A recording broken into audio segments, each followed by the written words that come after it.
He was the man no prison could hold, the handcuff king, the man who walked through walls, the greatest escapologist of all time. He was Harry Houdini, the most exquisite showman of the age of showmanship, emperor exponent of the art of vaudeville, and the highest paid performer of his era.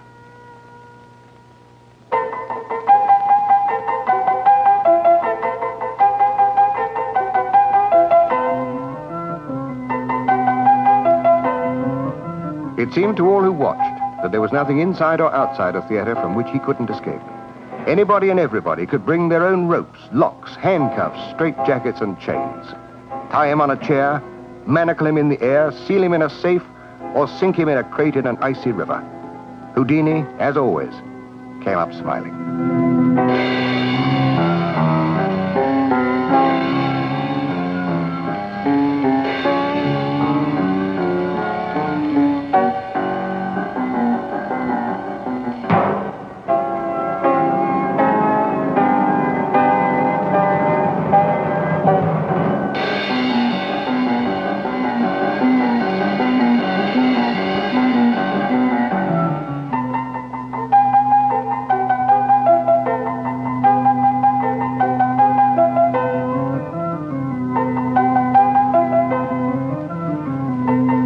Houdini, the name, the man, and his abilities became legend, and the legend grew.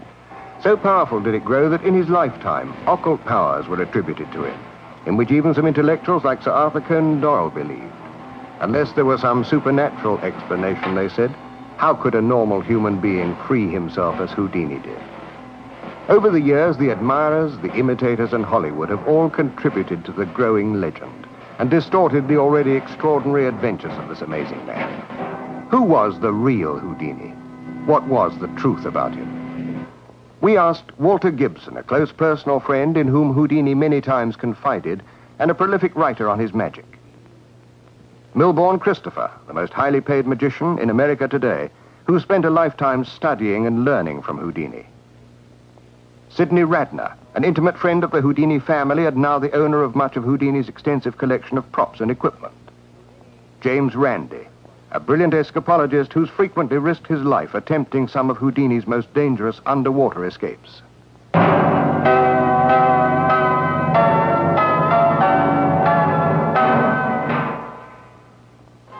New York's Coney Island, 1894, where the bill of a small-time dime show includes the one-eyed giant, the two-headed sheep, the fat-bearded lady, and Harry Houdini, magician.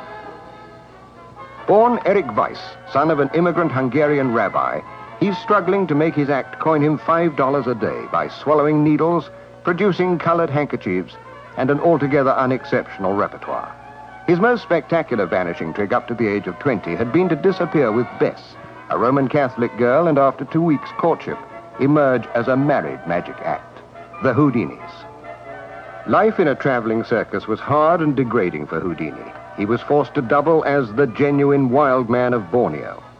The star feature of their act was the great metamorphosis. Behind a curtain, Harry, sealed in a padlocked trunk, did a rapid change with Bess. Neither the audiences nor the vaudeville booking managers took more than a passing interest. But Harry had acquired the beginnings of a new skill. Manacles, padlocks, and handcuff escapes were soon an integral part of his act. Here, he saw, was something which the exceptional mechanical mind he possessed, combined with a superbly trained and powerful body, could raise above the level of the despised circus sideshow and into the big time. All he needed now was high-powered publicity, and that road was yet to be a long haul.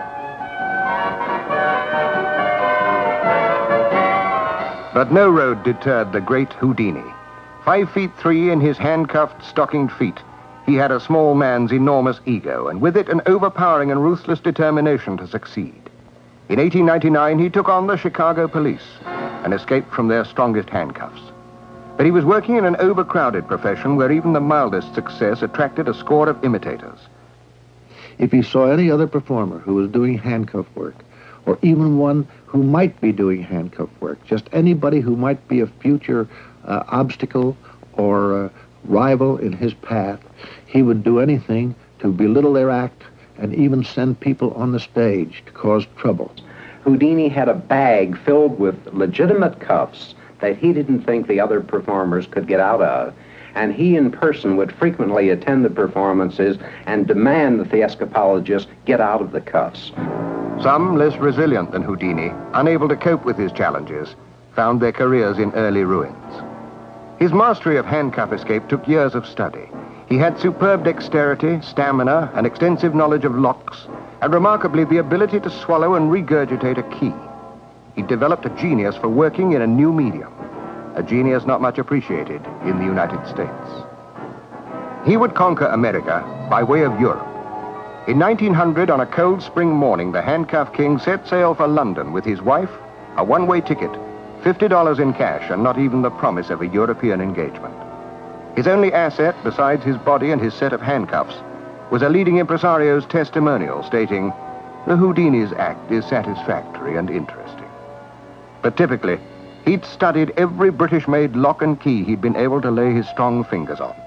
His most valuable possession was a collection he'd made of these keys and a suave ability to use them with his toes.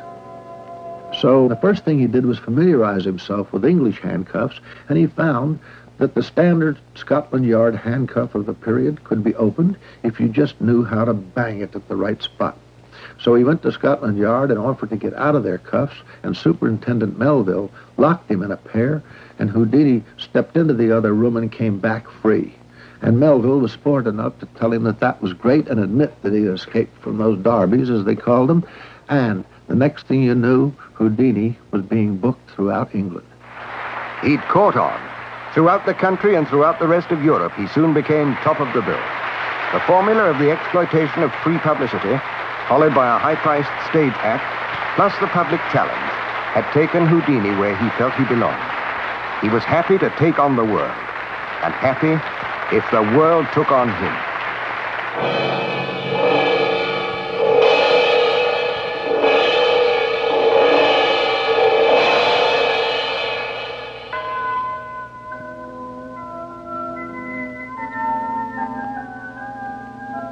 To the public of Europe, he was fair game. Houdini in town meant Houdini challenged, sometimes from the most unlikely quarters.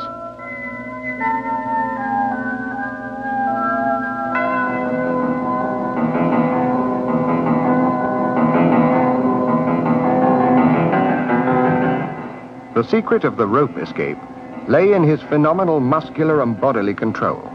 He'd expand his muscles to their considerable limit whilst being tied. It mattered not at all how many times a rope was knotted around him, for later, muscular contraction would give him enough working space for his powerful fingers to effect a release.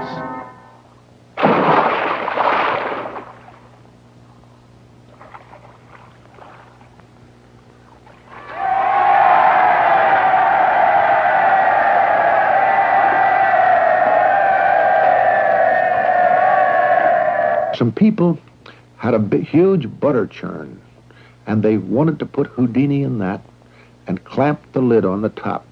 The lid went flat on the top, and then clamps were thrown over. So it wasn't a question of padlocks or handcuffs. It was a case of getting through this woodwork and somehow getting those clamps open. Well, Houdini, as he always did with his challenges, figured some way to beat this thing. And in this particular case, he supposed there'd be a good way that he could wedge his way out. Drives a sort of a wedge in between the top and of the churn and the lid, and spring the clamps. He knew it would take some time. So he specified that this churn, which was made of wood, should have holes bored in it so that he could breathe, as with all escapes from boxes and other items like that. That was agreed upon, so the escape started. He was put in the churn, the clamps were on, he was in a cabinet, isolated from the audience, and the orchestra began to play, and played loud so that no noise would be heard coming from the cabinet. But as Houdini began to work on the top, he suddenly found himself running out of air, and he realized that the holes had not been bored properly, or there were not enough of them. There had been some misunderstanding. He had to get out of that in a hurry, or he would suffocate. In the emergency, he decided upon an unusual thing, but I think always he came through in those instances. In fact, the mere fact that he survived was proof of that. He began rocking back and forth in order to upset the churn so that it would roll out of the cabinet down toward the front of the stage. His assistants would then stop it, open it, and think it was merely an accident that it overturned, and he would say, bore more holes before I resume the escape. As he toppled it, it landed right upon one of those clamps and sprang the whole top open. And suddenly he was half out of the churn and grabbing it to keep it from rolling out, because all he had to do was stand it up, put the top on again, put the clamps back in place, and come out completely freed with a terrific mystery. And that was the one escape that worked itself. But luck played very little part in the success story of Harry Houdini.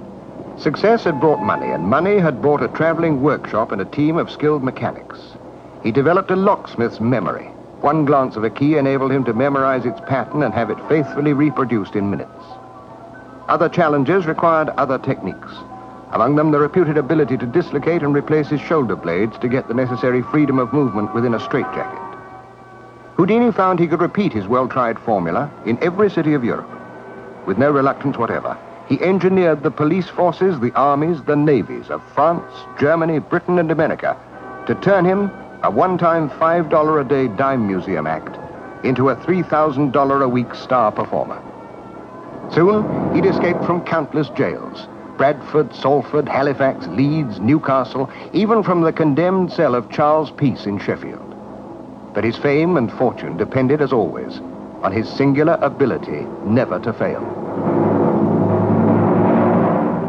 He was put into a jail cell that he knew was going to be difficult to start, and he had to have a special type of pick. And somehow he smuggled that into the jail cell and began to work on the lock, when he found to his dismay that it was inadequate. However, he kept on. It looked like the end of his career if he didn't get out of that cell. But finally, he started again, took one rest, and leaned against the door of the jail cell before starting over, and all of a sudden the door went open. They had forgotten to lock it. Now, the most sensational jail escape was in Washington, D.C., in the United States jail. At the time, there were other prisoners in the cell block, which was called Murderer's Row. And Houdini, as usual, in what he called a nude condition, was shackled and put in a cell, and the officials went to another part of the building. And when he finally came into the office where they were seated, he pointed out that he not only had escaped, but he had moved all the other prisoners from one cell to another. A fantastic exploit. No matter how fantastic, in theory, any escape is possible with a concealed key. But what if you are inside a U.S. mail bag and apparently unable to reach the padlocks on the outside? Houdini found a way, and on feats like this vaunted his reputation. In some theaters, he had large vaults brought in. He would be placed inside, perhaps with handcuffs or even a straitjacket on, or perhaps bound hand and foot. The door would then be closed, the locks all fastened tightly, ropes wrapped around the outside and twisted tightly, and then a screen or a curtain drawn around the vault. Now, at one time, Houdini might have thought that 2 minutes was the most he could hold an audience performing a trick like this, a seemingly impossible escape. But he found out with enough experience later in his career that if he were in there 5 or 10 minutes, the audience expectation of his having died inside became greater and greater. 15, 20 minutes, perhaps as much as a full hour could transpire. At the end of that hour, when everyone was getting quite panicky, he would suddenly emerge from behind the curtain, covered with perspiration, which he had taken care to fake by throwing a glass of water over his face, with his tie awry, his shirt perhaps ripped, and his coat in his hand, and with the handcuffs or straitjacket clutched in one fist. Actually, of course, he'd been free within the first 1 or 2 minutes of his confinement, had been sitting on a large stool behind the screen, perhaps reading a newspaper or a magazine. In fact, many times his assistants had to caution him from the wings not to make so much noise with the papers, because as he turned the pages, the audience out front may hear him. This was what made Houdini not just an escape artist, not just a magician, but the great Houdini. The great Houdini. But the more famous he became, the stiffer were the challenges. In Toledo, Ohio, they defied him to escape from a riveted steel boiler. In Boston, from the inside of a washed-up killer whale. In Pennsylvania, from a giant football. In every case, Houdini succeeded. At last, America, his own country, accepted him. But always it was back to Europe, where his style paid and where the public paid in style. In Paris, he had become the Alhambra's highest ever paid performer. But as his salary rose, so did the demands on his ingenuity.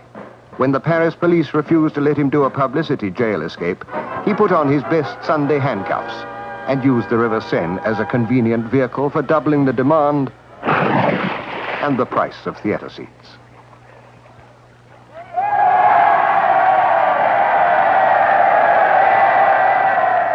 He hired 7 men with bald heads, and they all wore hats. And along the principal thoroughfares, they would sit at a cafe, for example, and together they would lean over and take off their hats, and on 7 bald pates you would see Houdini spelled out.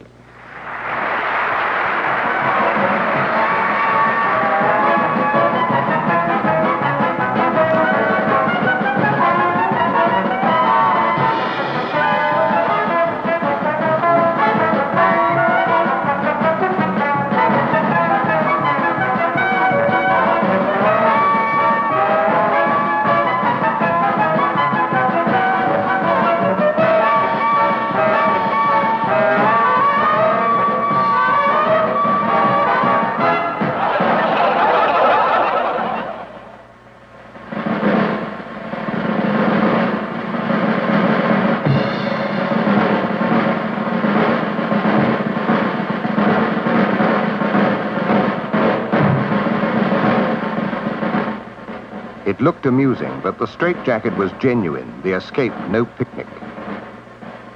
Inside the canvas, Houdini strained and sweated sometimes for a full hour before releasing himself. The strenuous act took its toll. Later, he had to undergo surgery to remove an abscess caused by the twice-nightly performance. Within days of the operation, a blood vessel in one of his kidneys ruptured. His doctor advised the abandonment of all strenuous escapes. Ignoring doctors and the pain that racked his body, he was back on stage in a fortnight.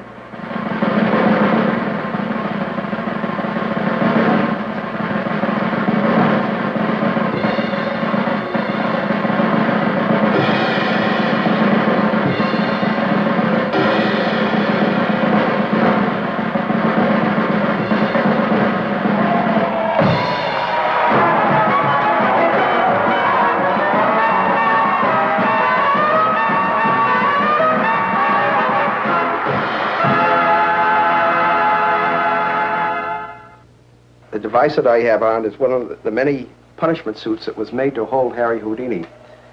Unlike a straitjacket, instead of being just hip depth, it covers the feet and legs completely. Houdini used to say that in order to get out of a jacket like this, it was very simple. All you had to do was possess the powers to expand and contract your muscles and perhaps dislocate one or perhaps both shoulder blades. And I'd like to demonstrate it to you. Step number 1, the escape artist gradually works slack around in the jacket, moving the shoulders and using the floor as leverage.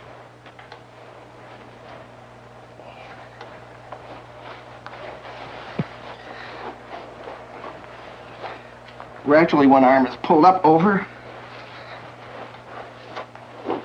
and swiftly over the head. Now, using my mouth,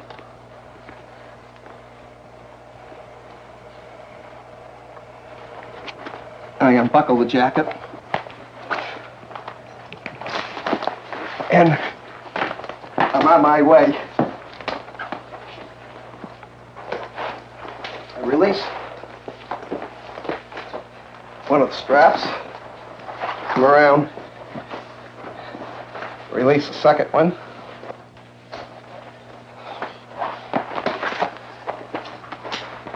Having difficulty with that one, I'll try another one for a moment to get a different position, which is tiresome on the hands.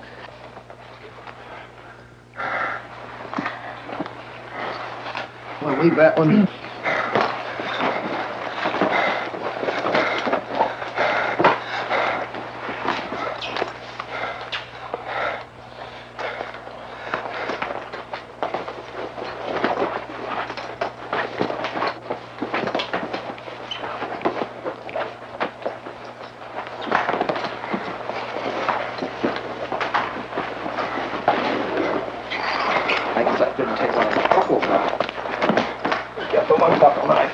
We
finally made it. It was a tough one.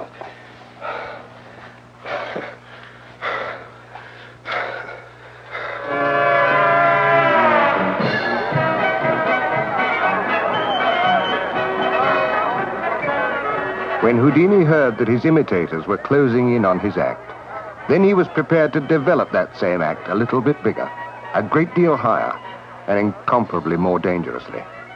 Soon he left them all behind.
That constantly faced Harry Houdini was having to come up with new apparatus, new presentations, new tricks, new escapes.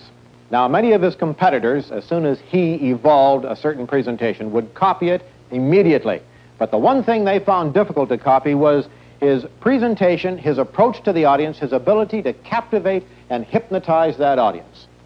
There was one trick called the milk can escape that he made world famous. In fundamental form, it is a large steel can shaped like a gigantic milk can.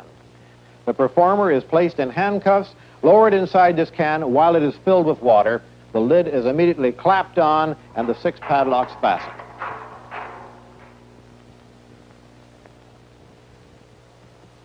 A large black curtain is brought down from the top of the stage and it surrounds the can, and so many moments later or so many seconds later, the performer would emerge from behind the curtain would be taken away, and the milk can is still intact, the locks still in place, and the escape artist has apparently, by some strange means, made his way out of this watery prison. Now, I'd like to evoke for you the difference between that presentation, the fundamental presentation, and the way that Harry Houdini would have done it. Members of the audience were invited up, and these were not paid stooges in the audience at all. They were ordinary members of the audience. 4 or 5 of them came up from the sides of the stage and came over to examine the can. They kicked it thoroughly and pounded it with their fists and saw that it really was an intact can filled with water. The padlocks were brought up from a member of the audience who owned these padlocks. They were perfectly legitimate. And Houdini would be handcuffed by a policeman who entered from one side of the stage, handcuffed, and he would turn to the audience and say, "Ladies and gentlemen, I've been handcuffed. I'm going to test your ability to hold your breath." He grabbed the rope, he pulled up, and be lowered away into the can. Of course, as soon as this happened, his body displaced a certain amount of water, and the water gushed in all directions. The music came up in tempo. They rushed forward with another bucket of water, and just as he was about to submerge himself, he would say, "Ladies and gentlemen, on that clock, you will see 60 seconds elapse, second by second. At the moment that I submerge myself beneath the water, take a deep breath and hold it as long as you can. I'll do it for 60 seconds. And away we go." Down he went into the water. The additional bucket of water was thrown in on top to make sure it was filled. Members of the audience who were on the stage looked into the can and saw that he was indeed beneath the water. The clock started up and seconds ticked off, one after the other. Each person in the audience had taken a breath at the moment that he submerged himself underneath the surface of the water in the milk can. At 15 or 20 seconds, most of them were letting out their breaths. They couldn't hold them any further.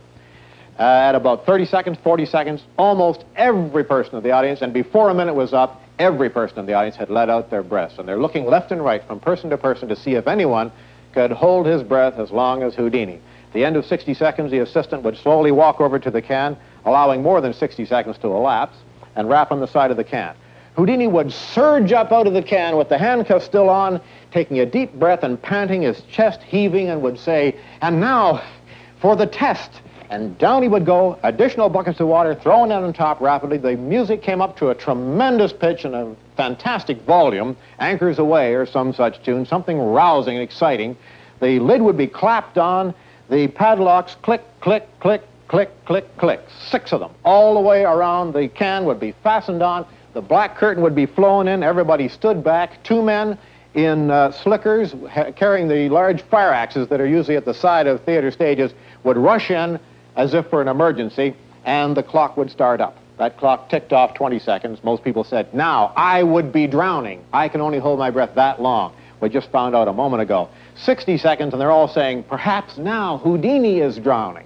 A minute passed by, a minute and a half, 2 minutes, 2.5 minutes, 3, 4 minutes went by, and the audience by this time was absolutely screaming, "Save him, let him out." The assistant would rush on stage, would say, "Get the axes, where are the axes? Here are the axes, take the curtain up." The curtain wouldn't move. "Take the curtain up! Houdini is drowning, take the curtain up." People would stand in the audience at this point in hysterics.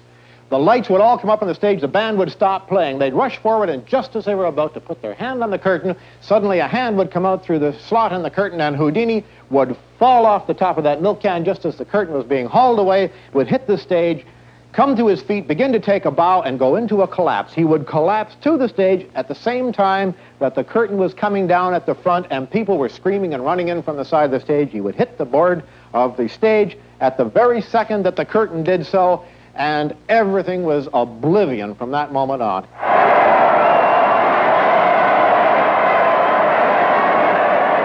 Houdini's greatest ambition, he frequently said, was not to be the world's finest escapologist, but to be worthy of his sainted mother. He admired his mother. Once when he was playing in England, he saw a dress designed for Queen Victoria in a window. Victoria had died. He bought the dress, and when he arranged for his mother to come to Europe, there was the dress for her, which she wore in the box of the theater as she saw her son perform. His love for his mother was one of the most powerful passions of his life. Another was an acquisitive admiration for the emerging spectacular technologies of the day.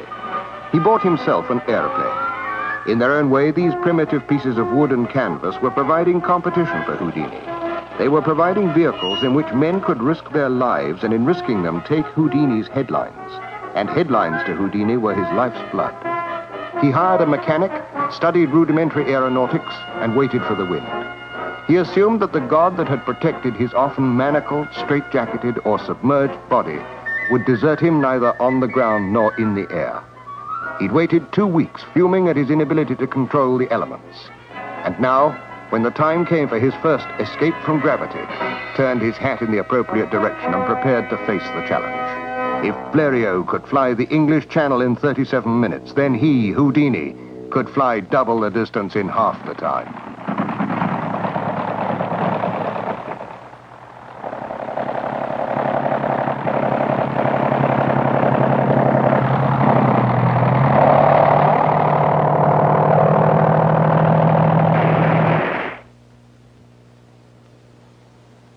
For a man accustomed only to success, he bore failure with aplomb and lived to escape another day. In Germany, a policeman by the name of Werner Graf wrote a newspaper article saying that Houdini was a fraud, that he couldn't escape from all restraints because he hadn't escaped from some of the restraints the German police used. Houdini was annoyed. He decided to sue the man for libel. During one of the trials, the policeman brought chains which were used to transport prisoners, and Houdini escaped in full view before the judge and the court. And when he finally won, he was so delighted, he had a lithograph made. And up in one corner it says, "Apology in the name of the Kaiser." And there you see Houdini in his chains and the helmeted policeman. In Houdini's mind, he hadn't beat one policeman, he had triumphed over the entire force of Germany. If Prussian might could be conquered, then so could the might of gravity, this time in Australia. In 1910, the dangers facing the first men in their uncertain flying machines were as unpredictable as those facing astronauts 60 years later. What was not unpredictable then as now was the publicity value. The publicity-hungry Houdini managed to get himself challenged to a race to be first man to fly on that continent. Houdini's Voisin biplane rose from the Antipodean earth like the proud first man-made bird it was.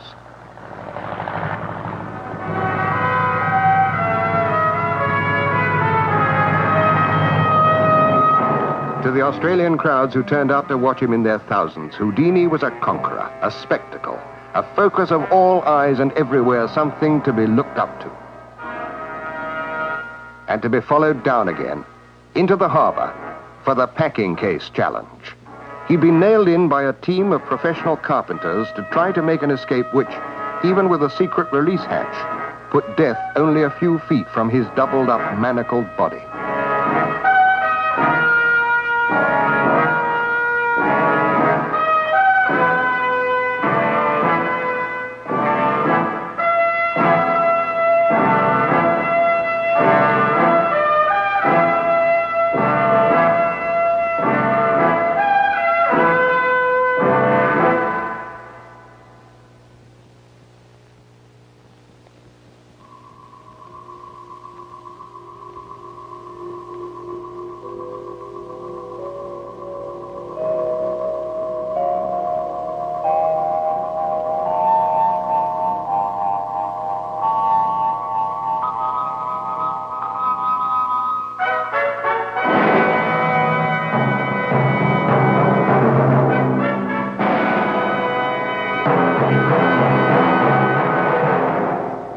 Houdini learned to check every nut, bolt, lock, and rope personally.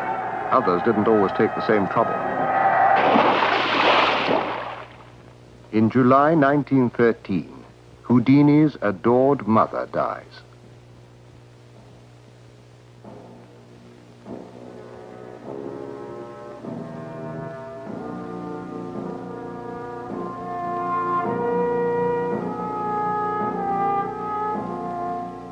Though he'd spent the most part of the 30 years of his working life away from Mama Weisz, her death, when it came, shattered him.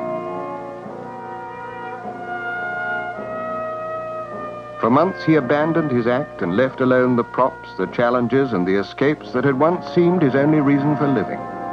He wrote in his diary, "My mother was everything to me. Not until she lay dying did I realize how inexpressibly futile is a man's intelligence."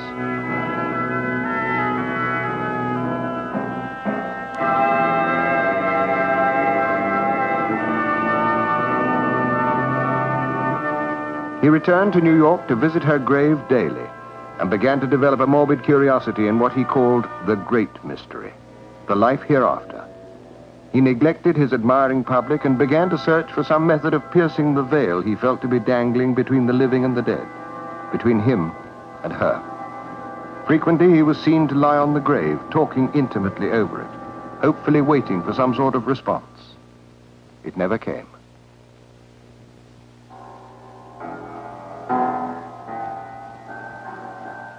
Spiritualism was in fashion, and he embraced it with its promise of maternal and eternal reconciliation. Though what he found, no matter what the quality or the reputation of the spirit medium, was everywhere the cheap trickery of the vogue, phony voices from the dead and fake manifestations of the dear departed. Desperately, he wanted to believe, and in desperation, he went from one seance to another. He was sickened by what he found. Tin pot tricksters with their pathetic bed linen-wrapped accomplices. They were not to be tolerated by somebody who'd made $1 million out of honest trickery. He set about exposing their methods with the vengeance of a man cleverer at their methods than the spiritualists themselves. Houdini, the magician, was now the exposer of fraudulent mediums. But still he managed to play it to the gallery. Like the true trooper he was, he captured the headlines as he swept through their ranks.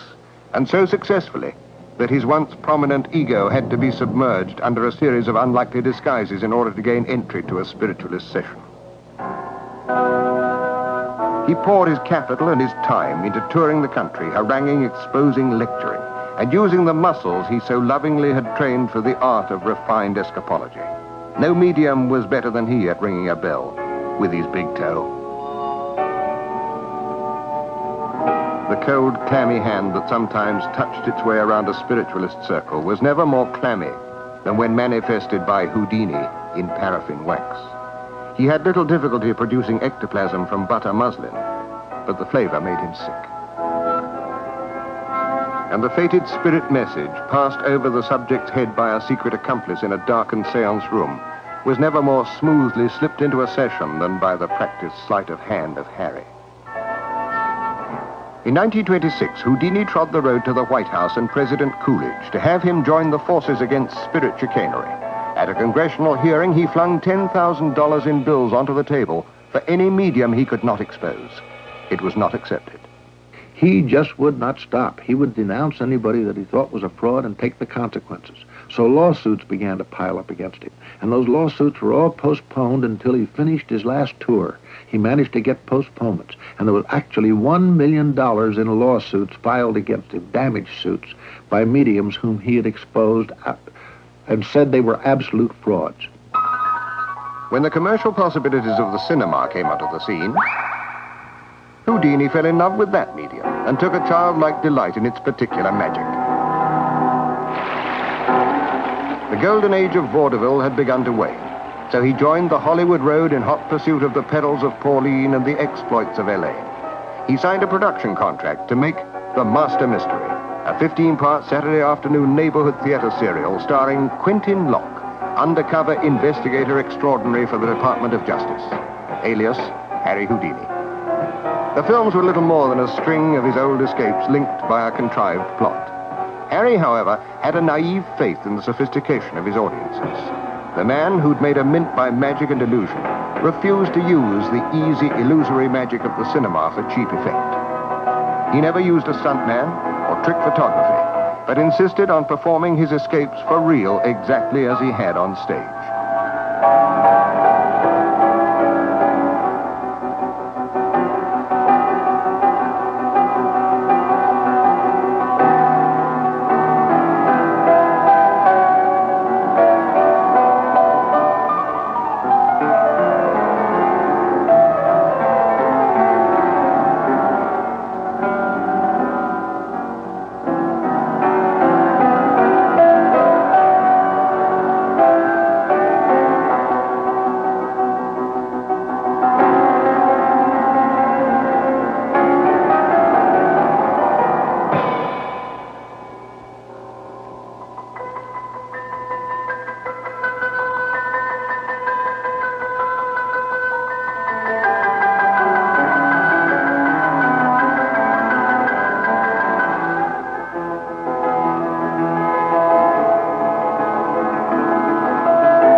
Would Quentin Locke survive to escape yet again next Saturday?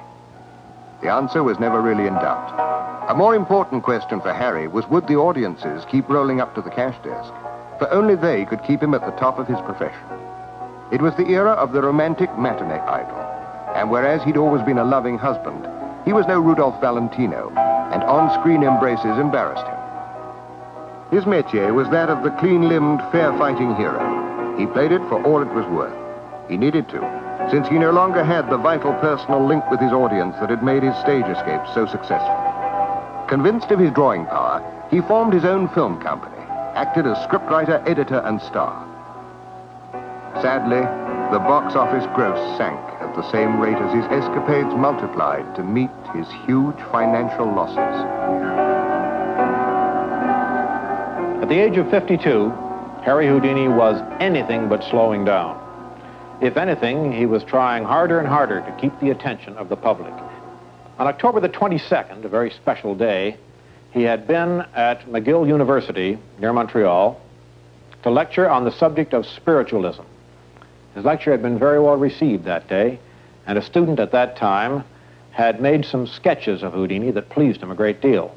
In fact, that student was invited, along with a friend, to be in Houdini's dressing room in between shows. While he was being interviewed, he was also reading fan mail, and he was reclining on a cot in the dressing room. The student asked him, "Is it true, Mr. Houdini, that you can take a blow to any part of your body except your face and withstand that blow?" Houdini nodded. Yes, that was true. He could do this. He decided to demonstrate for the student, and he rose from the cot. As he did so, unprepared for the blow, the student bent over and punched him in the midriff. Houdini doubled up in pain, gasped, fell back on the cot. He told the student that he should have been warned in advance so that he could tense his muscles for this blow, and he offered to let him try again.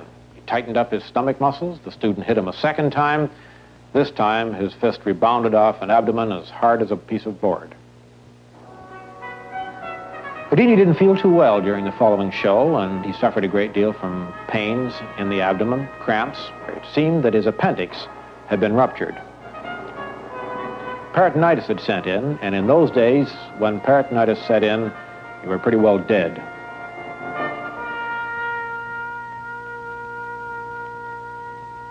On October the 31st, 1926, after 10 days of agony, Houdini was dead. The blow he'd encouraged had burst an already inflamed appendix. The victim of his own ego and his belief in his own infallibility, he died insolvent. The whole of New York vaudeville turned out to follow the cortege to Macapella Cemetery, where the body was to be laid after a ceremony for which precise instructions had been left by the master showman himself. It had been embalmed and placed in the great bronze coffin he'd used for his burial challenge.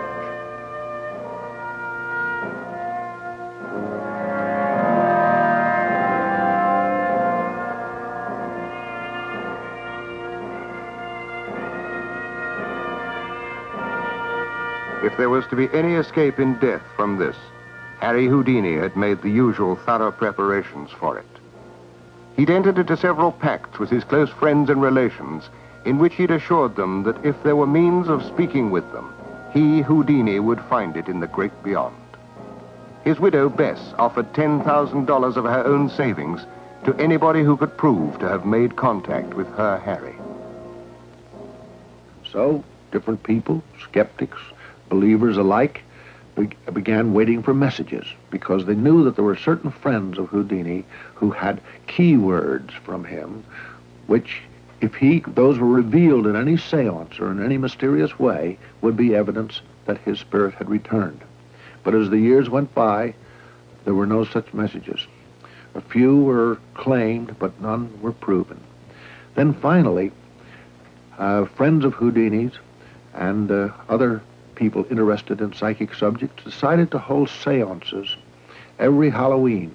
That was the anniversary of Houdini's death. And they felt that some physical manifestation might account for a return.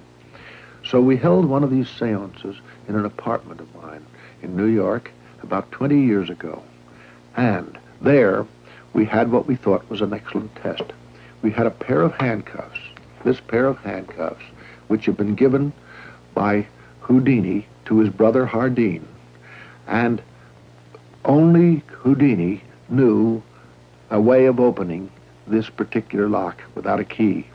So we had this padlock, or this handcuff, lying in the middle of the table in the seance room, and there we waited for some manifestation.